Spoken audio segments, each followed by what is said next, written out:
Hello and welcome to another Sprues and Brews video. Today we are looking at the new Battletome Nighthaunt for Warhammer Age of Sigmar. So first of all, massive thanks to Games Workshop for sending us this a little bit ahead of time to review and share with you guys. I'm a big fan of the Nighthaunt. They came out with the Soul Wars box back at the start of 2nd edition with a massive kind of wave of models. It was essentially a new army and took some of those older ghosty kits from the Death Range and yeah, forged it into this new force of ghosts that was operating for Nagash. And yeah, as cool as it is getting a kind of army in one of those starter boxes, launch boxes, whatever you want to call it, one of the side effects is obviously one of the first Battletomes or Codexes, and gradually over the course of the edition, what tends to happen is that the way they kind of design the books, the way they design the mechanics, kind of changes based on how the game's going. And one of the side effects of that is that those earlier books don't always seem to compete with maybe later books that were released kind of later on in the series. So it looks like with this book, Games Workshop have gone out to bring the Nighthaunt up to date, give them some really cool mechanics and abilities, and make them competitive again. I think we're going to see some really cool Nighthaunt armies that will perform well on the tournament scene as well. So the book opens, as all of these Battletomes do, with a nice chunky section filled with lore and evocative artwork and really nice stylings there. The 3rd edition books have been really, really pretty. If you're an existing Nighthaunt fan, some of this you'll have seen before, but there is lots of cool new stuff in here.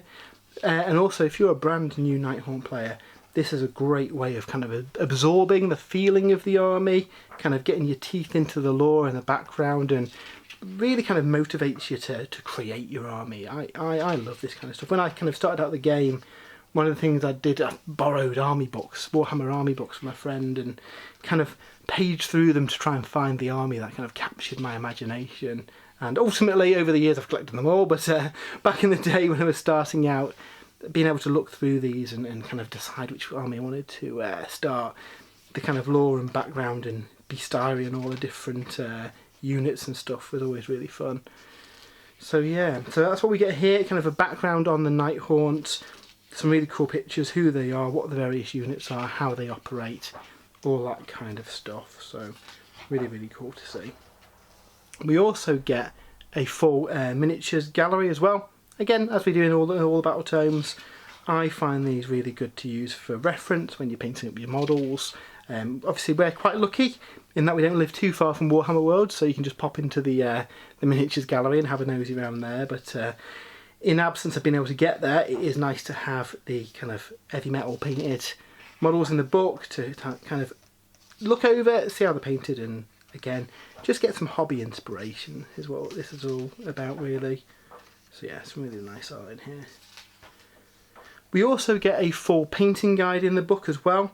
So if you are just starting out painting Nighthaunt, while there's a load of cool stuff over on the Warhammer YouTube channel and Warhammer TV on Twitch, it is really nice having some painting guides in the book as well. That's one of the things I've enjoyed them having back again, because I've often used some of the stuff in here to paint my models.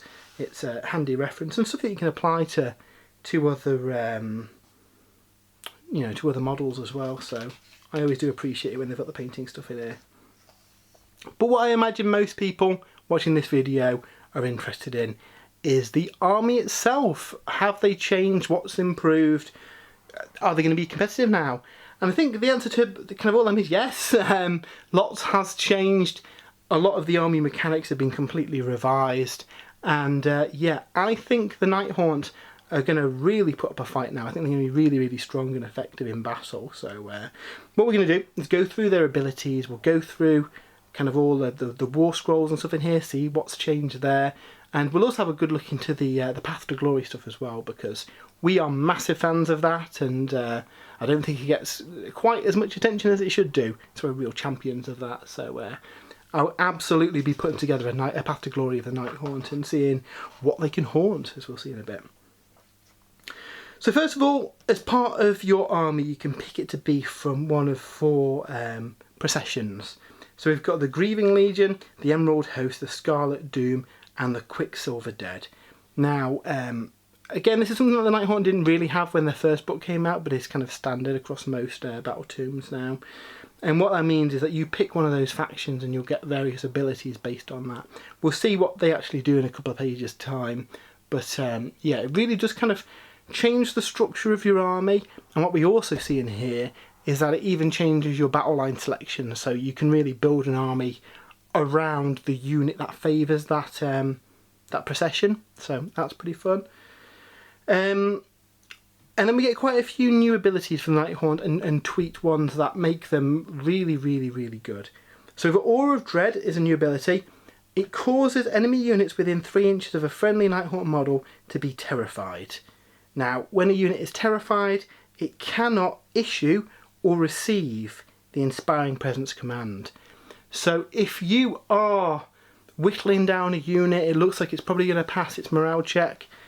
If there is a Nighthaunt within 3 inches, they cannot receive that Inspiring Presence command, so they're going to have to roll Battle Shock.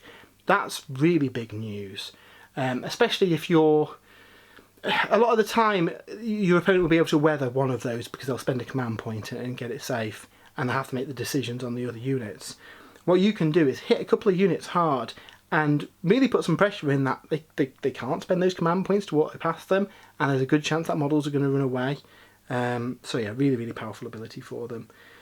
They are also ethereal, so under the old rules this meant that they could not be modified on their save. So if they've got a 5+ save, regardless of rend, you roll a 5+ to save. They retain that, but it has been improved massively as well. So Nighthaunt can retreat and charge in the same turn, which is really cool for the Wave of Terror ability that we'll see in a bit. They also get an army-wide ward save of 6+, which is a big deal. So you can save those mortal wounds, you can save those wounds that go through. And there's a new command ability that can be used when a unit is selected in the shooting or combat phase, and it gives them a 5+ ward save. And what's really cool is that there's ways in this book to chain command abilities. So say your general casts Discorporate on a unit, there's ways to get other units to cast that again for free without spending a command point, and again giving you the ability to cast the same ability in the same phase as well. So really, really cool stuff. Again, we'll see some of that as we go on through the book. Another brand new thing that's been added is Wave of Terror. So this is a range of different debuffs essentially that are applied to enemy units when Nighthaunt units charge in.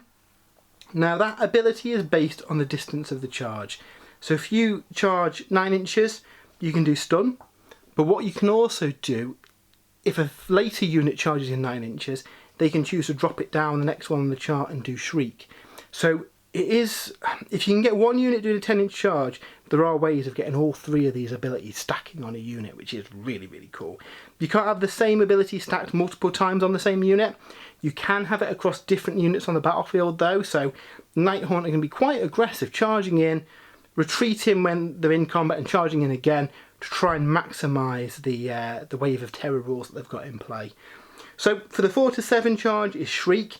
That gives the enemy unit -1 to hit for the following combat phase. 8 to 9 is Stun, which subtracts 1 from their save rolls. Again, really, really strong.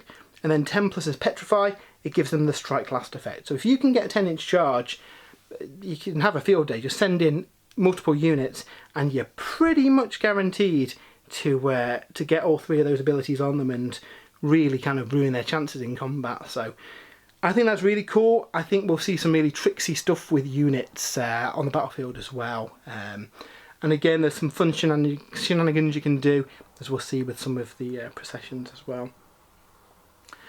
What's sometimes held back the Nighthaunt is the fact that they've got relatively low to wound values. So the Frightful Touch ability really improves that, in that if they get an unmodified hit of 6, that hit automatically wounds its target. It still gets to roll a save, but it means that a lot of your abilities can kind of bypass those relatively low wound rolls and just start piling the damage on. So again, really, really good. And then Vanishing Phantoms, once you have deployed, but before you determine control of objectives, you can pick up to 3 friendly Nighthaunt and just remove them from the battlefield. And then in your movement phase, you can put 1 or more of the enemy units down anywhere on the table outside of 9 inches of enemy units. So mobility is kind of key in Age of Sigmar. So being able to I guess you could force your opponent's hand and like heavily deploy on one side and then spirit all those units away and stick him down elsewhere later in the battle, and you've kind of dictated where the enemy is going to deploy their units because they're accounting for those units on that hard flank. And if they don't fall for your game, brilliant, you've got a big wall of stuff that can go up and munch objectives. So people have to think twice about how you deploy against you.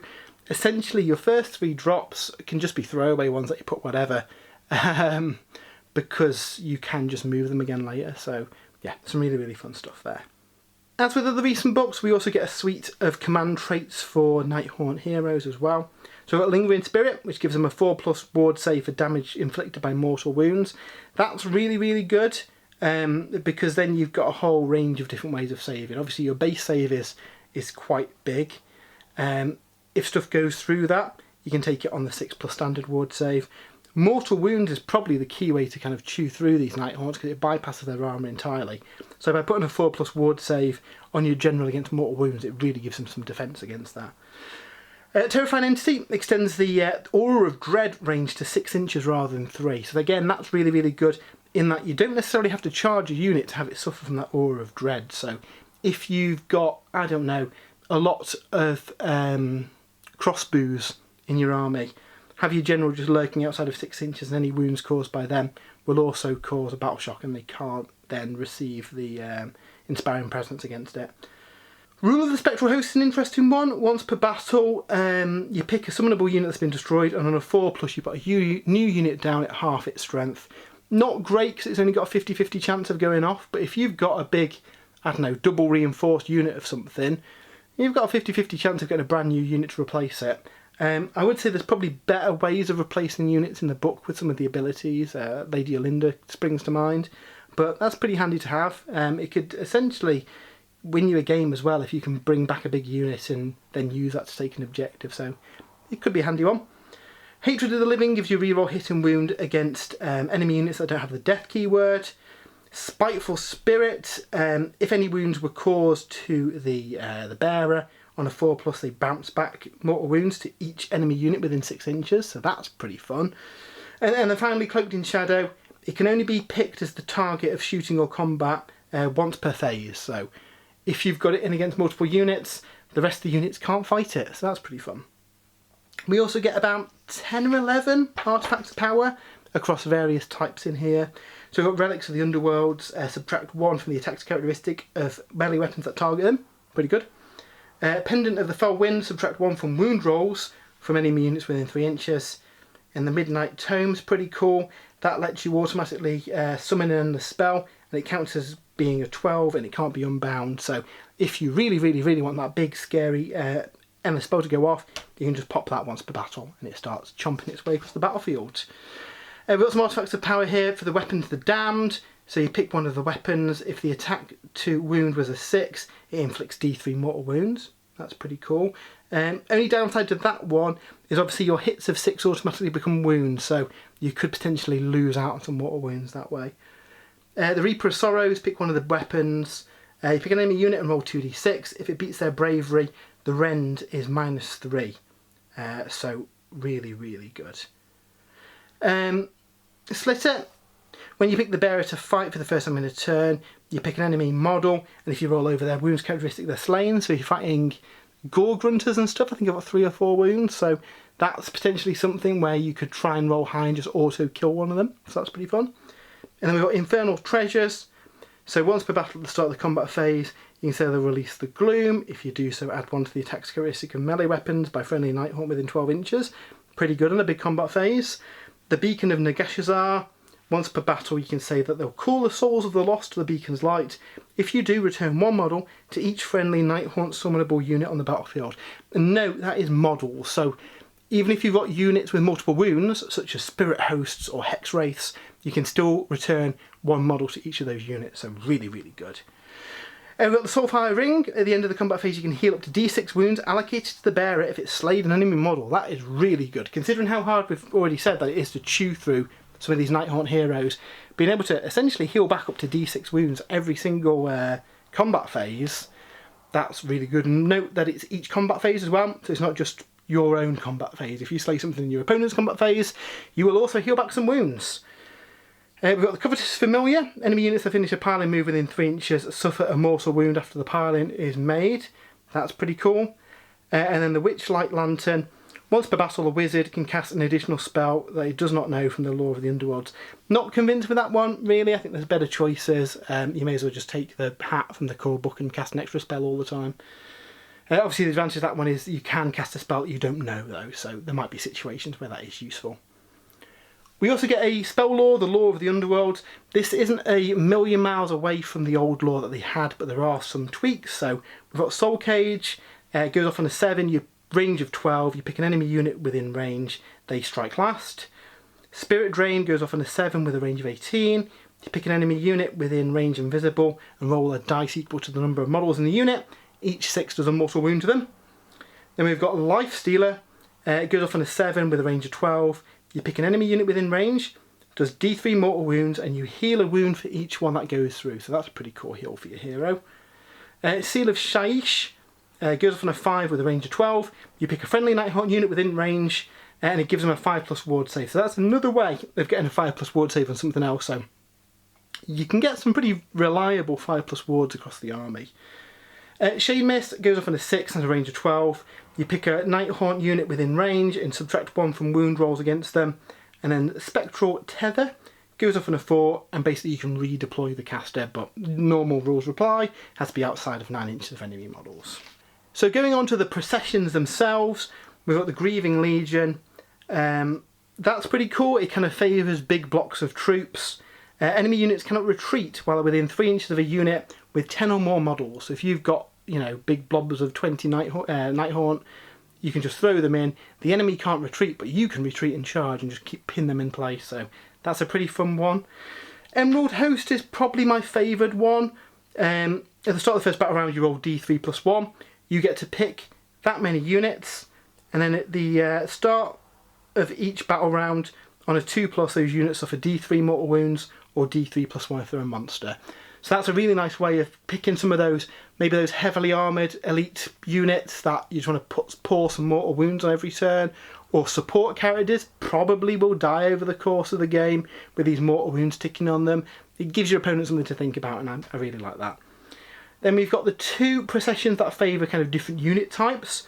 So the Scarlet Doom is all about Bladegeist Revenants. It unlocks them as battle line, and when they charge in, you roll a dice for each model, and on a 5+ does a mortal wound. So again, if you go Revenant heavy, A, you can have them as battle line, and B, they're doing impact hits basically when they charge in, so that's really cool. And then we've got the Quicksilver Dead is an interesting one. That unlocks Dreadscythe Harridans as battle line, and any attacks made with melee weapons by the Dreadscythe Harridans, ward saves cannot be taken against. So they've not got the greatest profile in the world, but they've got weight of 5. I think they've got 4 attacks each. And if you throw enough attacks at a target who's got a ward save, they're going to fail some of their standard saves, and it'll cause them a bit of a headache. So I think that one's one to watch as well. So moving on to Path to Glory, this is one of our favourite things of the new edition of the game. If you've played Crusade before, very similar concept. You start with a small force, and over the course of the campaign, you will level up your troops, you'll kind of expand, you'll gain territories. Really, really fun. Kind of elements of the stuff that we get in Necromunda and RPG bits in there. Great way of playing it. If you haven't, give it a go. Nighthaunt gets some cool new stuff in here as well. To start with, what they can choose to do, instead of deploying a unit on the battlefield, you can say they're actually haunting a piece of terrain. So say I'm going to put down a unit of Spirit Hosts, I can say actually they're haunting something on the battlefield. I secretly write down what they're haunting, and then at the end of the movement phase or the charge phase, and it doesn't actually state whether that's yours or the opponent, so I assume it's both, they can pop out of that scenery piece and do some spooky things. They have to be outside of 3 inches as well, which is a lot closer than a lot of restrictions in these things. So you could potentially pop them out at the end of the charge phase, ready to move into position in your following movement phase, or block a charge, or just get in the way and be annoying. So yeah, some really fun stuff you can do with that. Also, in a lot of the Path to Glory rules, there's kind of special super territories that are unlocked by getting the kind of the best result on the chart. Nighthaunt are a little bit different in that they can go on a special quest, and depending on the way that battle goes, they actually get a special haunted piece of territory.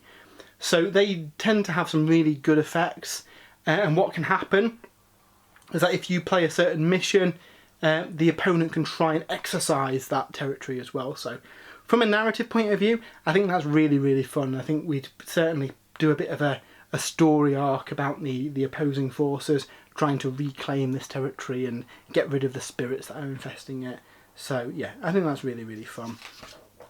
Now we get all the kind of standard stuff that we see in Path to Glory, so they get their own unique quests, and we get unique veteran abilities that you can unlock for your troops. Again, works much like Crusade, but rather than having the agendas, you will go on a quest, and a quest will take you a certain number of games to achieve the criteria to unlock, you know, what it is that you get.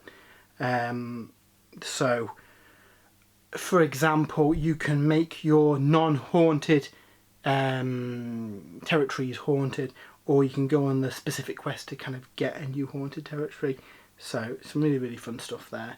And again, the veteran abilities, none of these are too over the top in Path to Glory. They just give you a bit of flavour, so love all this kind of stuff. And then we see some examples of the haunted territory. So the way this works is that basically if you had a large settlement, for example, you can do the quest where you can haunt somewhere and swap it into a cursed city of order. So yeah, pretty fun. The rather than having upgradable abilities, these are kind of the upgraded ability for those haunted territories. And then obviously your opponent does have a chance of exercising the spirits there and returning it to normal as well. So I think that's really fun.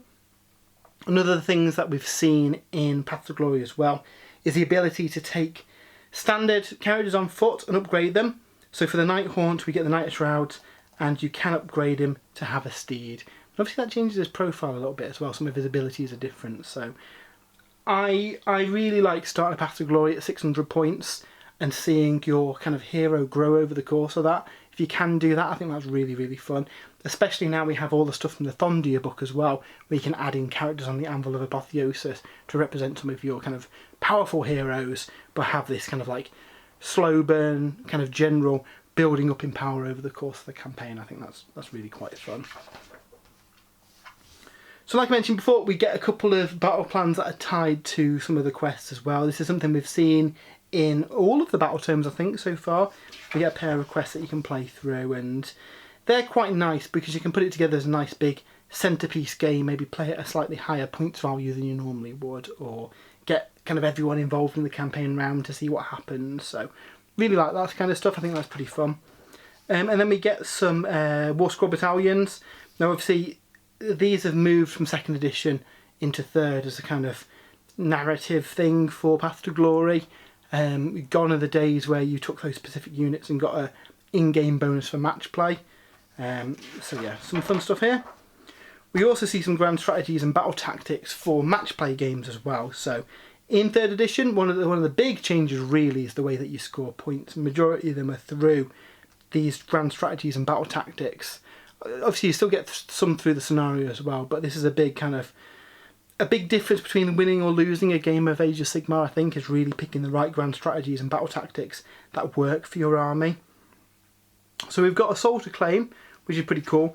You pick the unit with the highest wounds characteristic, and if it is destroyed by a summonable unit, you get the points. So that's pretty good. That's pretty good. Obviously, you know, if you're going to be fighting Mega Gargants or something, you want your summonable units to finish it off. But there's a lot of summonable units in the army, and they're really, really good as well.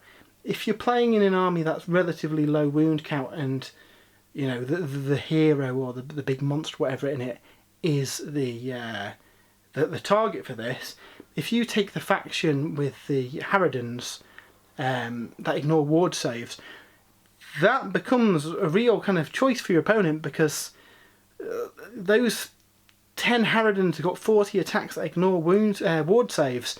Suddenly they might not want to be so aggressive with that big monster, and kind of a bit of a psychological element there, so I quite like that. Similar to that, we've got Dismantle the Brave. Same kind of idea, but you've got to destroy the unit with the highest bravery, and your general has to stay alive, which again, there's some ways of doing that, and shenanigans in play, so I quite like that one. We've got Fight or flight, sorry. So you get that one if there's no enemy units within 6 inches of any friendly Nighthaunt units that are contesting objectives. That's a harder one, because obviously if you've got 2 objectives and one of them's got enemy units nearby, you don't get it. So I guess the best plan would be in that last turn, maybe move off any objectives you don't need and just kind of keep one secure out of the way. It's a harder one to get them on, I think. And then we've got Feed on Terror, which is a pretty reliable one. Basically, you have to end the game with a unit terrified, which means at the end of the game, there has to be a Nighthaunt unit within 3 inches of an enemy model. Now, the downside to that is, if you manage to kill every unit in your opponent army, you can't do that, so you lose the grand strategy.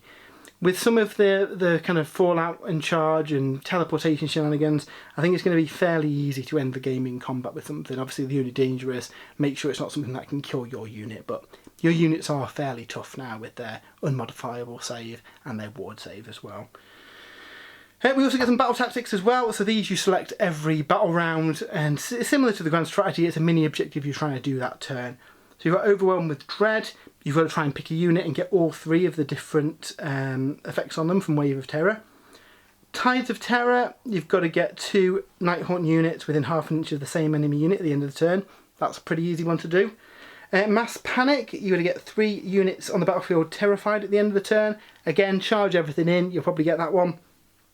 Death by 1,000 Cuts involves killing a hero or monster with Chain Rasps or Spirit Hosts. That one combos really nicely with a Soul to Claim. If you pick that as your battle tactic in the final round and kill it, then obviously you'll get this one as well, so that's pretty cool.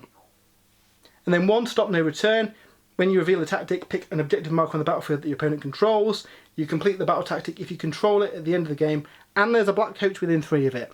That's a super specific one, probably the hardest one to get, but the black coach is pretty cool. Ceaseless Nightmares, you complete the tactic if 2 or more terrified units fail a battle shock test during the turn.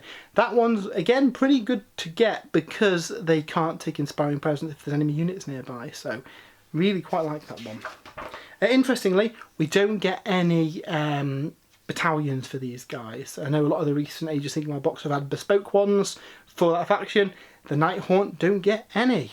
So let's have a look at some of the units in here. A lot of stuff has changed. We've got Nagashi in the book using the War Scroll. That recently went up in December, I think it was, where he had a few revisions. He's really good, but he's quite expensive. He's 970 points, and I do feel that in a Nighthaunt army, your points... there's a lot of things you want to spend points on, and he's chewing up half of your army. He is very strong. He can kind of heal up units every turn. And it's a cool model at the end of the day. But I think potentially not the strongest army one led by Nagash. What I do think we'll see a lot of, however, is Lady Alinda. She has had a big upgrade. So she's got a 4+ save and a 4+ ward save, making her really, really tanky.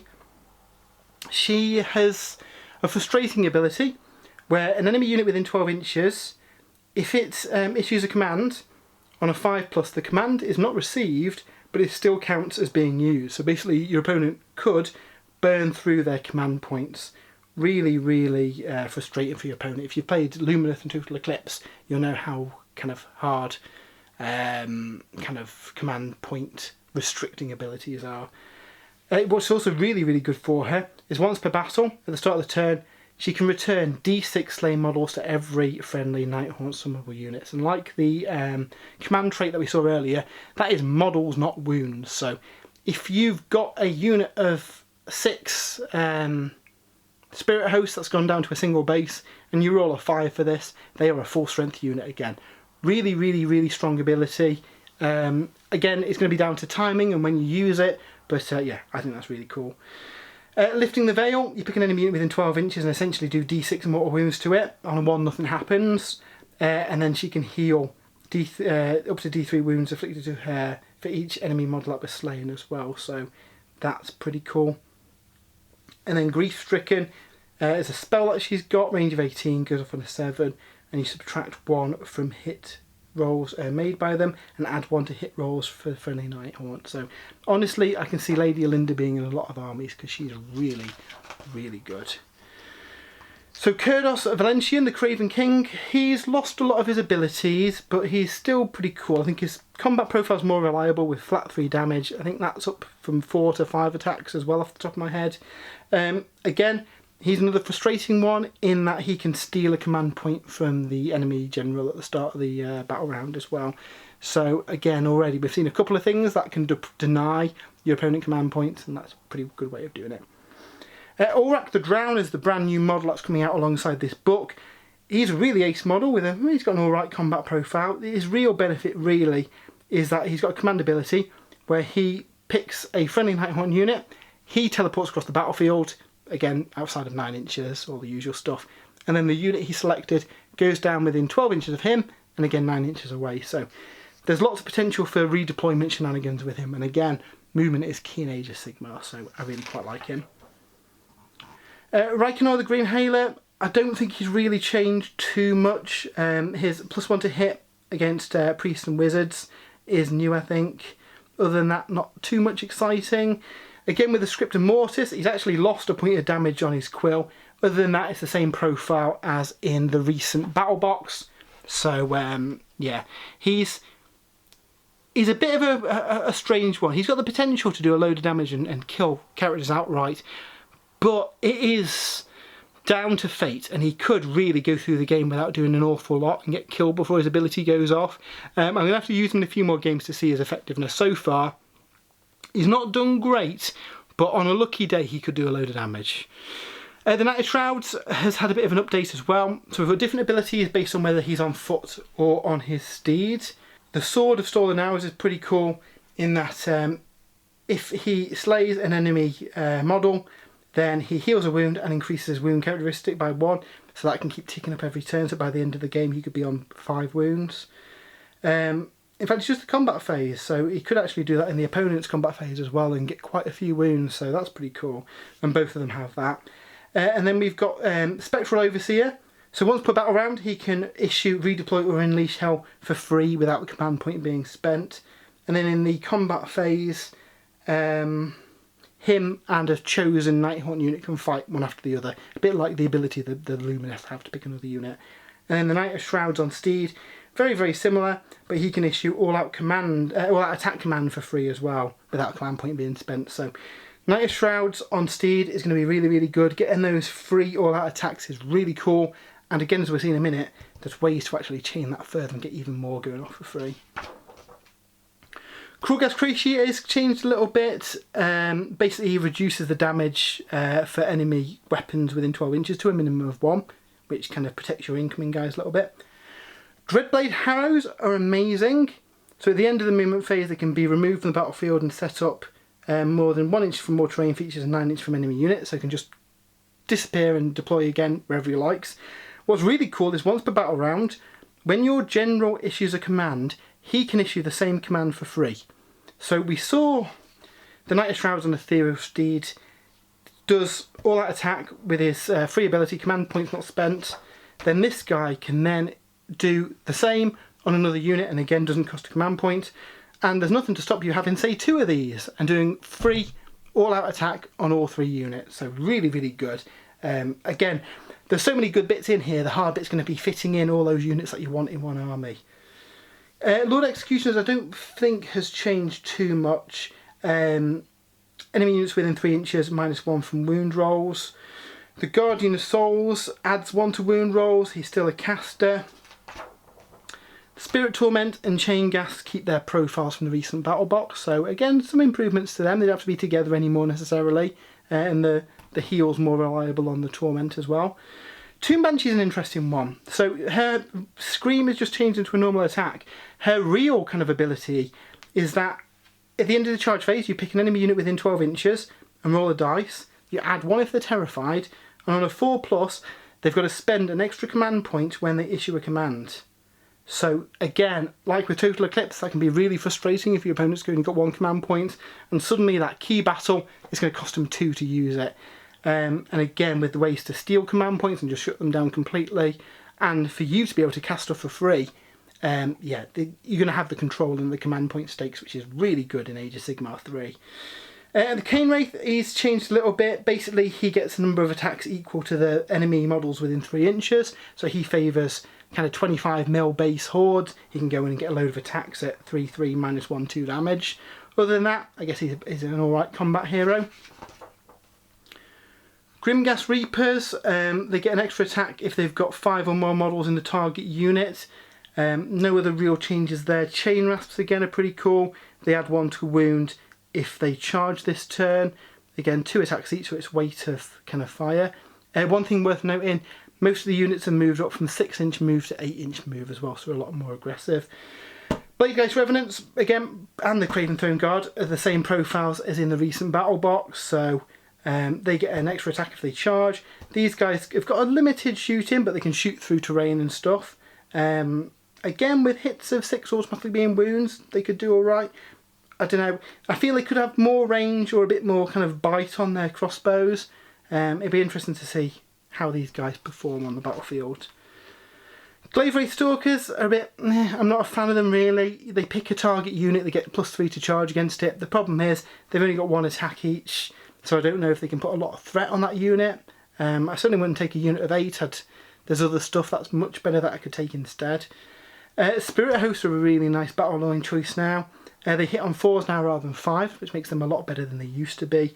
And they can take wounds for friendly characters on a 3+ as well. That is in place of their ward save, but again, we've seen lots of ways to keep these characters kind of standing. So being able to transfer kind of stuff that you don't think you're going to save onto a Spirit Host is great, especially if there's ways of just summoning back the Spirit Host anyway. So I really like them. I think blocks of 6 could be quite tasty. Again, combined with Elinda's ability once per game to kind of bring back models, they could do a lot of tanking and then in the late stages of the game heal up back to a full unit, so really, really rate them. Maiamorn Banshees keep the same profile as they did in the battle box. Again, amazing unit in their magical defense. Basically they roll 2d6. If they beat the base value of the spell, so what's on the kind of card, not what was rolled, then the spell just doesn't work. So really good. I can see having a couple of units, one up to kind of stop buffs and one back to stop any offensive spells against you, so really good. The Dreadscythe Harridans, 4 attacks each, hit on 4, wound on 4, 1 damage. However, if they're attacking a unit that's had any wounds allocated to them, they're +1 to hit and wound, making them a lot more reliable. And they subtract 1 for wound rolls from enemy units within 3 inches if they charged. Pretty cool. Obviously you've got no rend, but you have got that faction where they ignore ward saves, making them quite scary. I think a Dreadscythe Harridan based army could potentially do quite a lot of damage. Then we've got the Black Coach. This has had quite a few revisions over the years. This is probably the best one now. It no longer has a degrading profile, so you get a ton of attacks all the time with some fairly reliable damage. The kind of mechanic that it's got is that every time an enemy model dies within 12 inches of it, you increase the count of the kind of soul stored within it. Once it reaches 5 or 6, it gains a 4+ ward save instead of a 5+ ward save, which is really, really good. And then once it's at 6, in the shooting phase, you can unleash all the enemy in it and pick an enemy unit within 12 inches, and on a 2+, they suffer 3d3 mortal wounds. Not, you know, killing 6 guys isn't a massive ask, so you can probably charge that up every turn or so, and then focus down a unit with those mortal wounds. So yeah, really like that. Nice fast unit, load of attacks as well. So yeah, I might need to buy a Black Coach. We've then got the Thorns of the Briar Queen from Underworlds.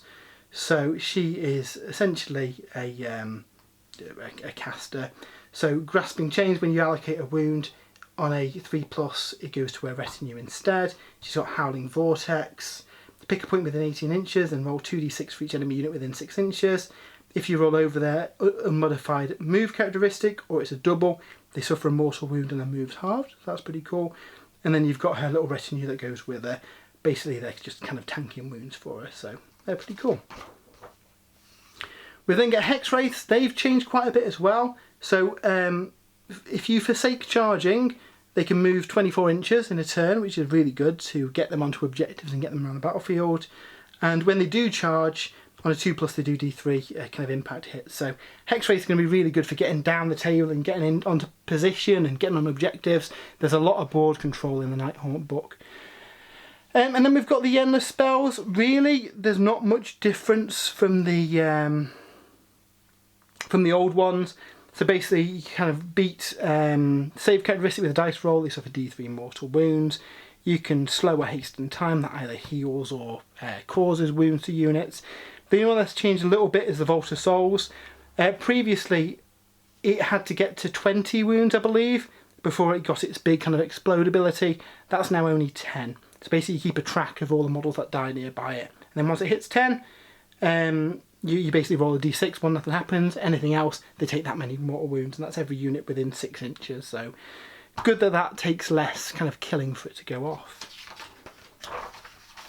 So then finally, a look at the points values. Yeah, a lot of things have gone up in points, but arguably a lot of things are a lot stronger now.